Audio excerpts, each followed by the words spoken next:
winter in Canada has a way of slowing everything down. Shorter days, colder nights. The kind of a season where everything feels longer, and homes become the place you actually want to be.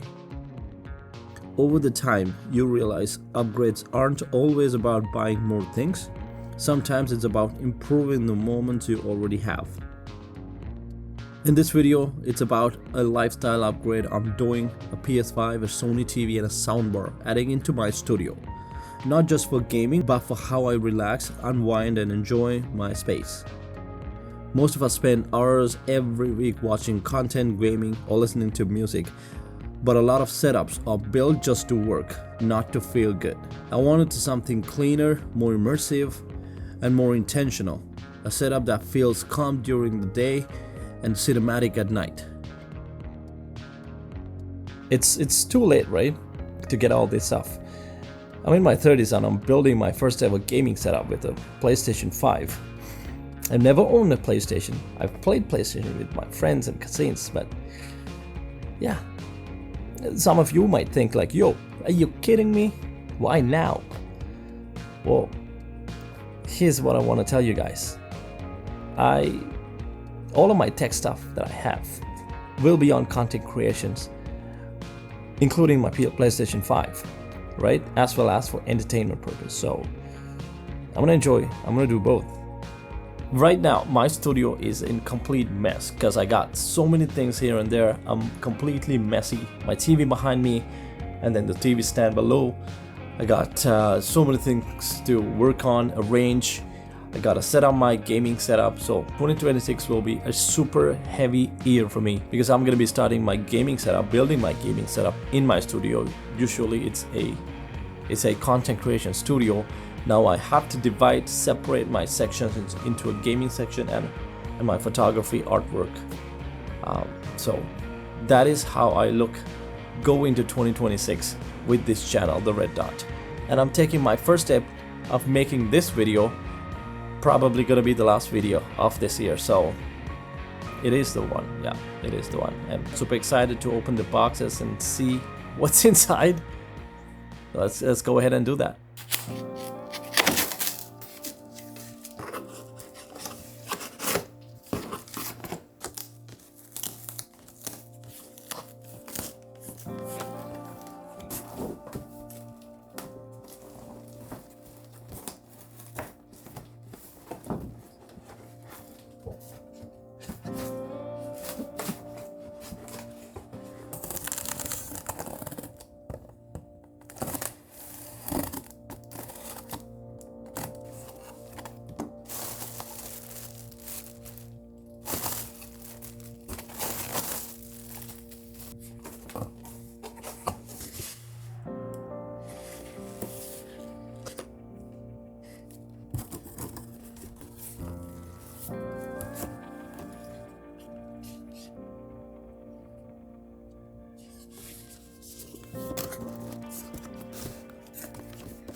So I still have to open the Sony TV, which I'm not going to do that in this video because I don't have a TV stand set up and I don't want to damage my TV after unboxing the TV. So I'm going to save that to another video. I already have my TV stand ordered. It's here. I still have to assemble that. But for now, for this video, let me quickly show you guys the TV, the packaging, because I feel like I'm cheating on that because I already put Sony TV, right? This is it. This is the Sony BRAVIA 5 2025 model. Got it on a really good deal. A powerhouse, super compatible with Sony devices, specifically the PlayStations. Can't wait to open the box and start playing the games. Man, I can't even imagine. So I'm really excited, looking forward to do that. We'll be on another video like I said before. But then again, thank you. This is gonna be my last, this is the last video of 2025, right? So thank you for joining with us for the whole year, throughout the year. You guys support us, you guys like and subscribe our channel. Really appreciate it. Motivate us to make more videos for you. So keep up the good work. Stay tuned with the red dot, and I'll see you in 2026. Happy New Year.